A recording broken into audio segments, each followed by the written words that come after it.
È la prima azienda sanitaria veneta a sperimentarlo per far fronte agli episodi di violenza fisica e verbale che vede come vittime medici, infermieri e operatori degli ospedali.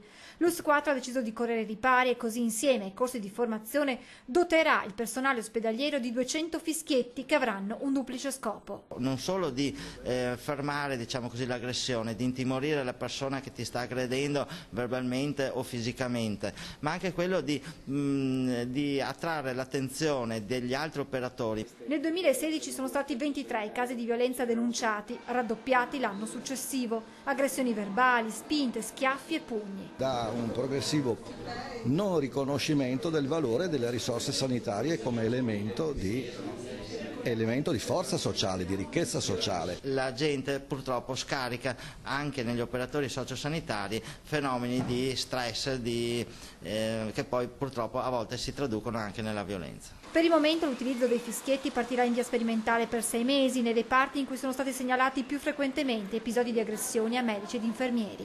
Le unità operative a maggior rischio sono l'unità operativa di psichiatria, il centro di salute mentale, il SERD, poi il consultorio familiare e tutte le unità operative dell'emergenza.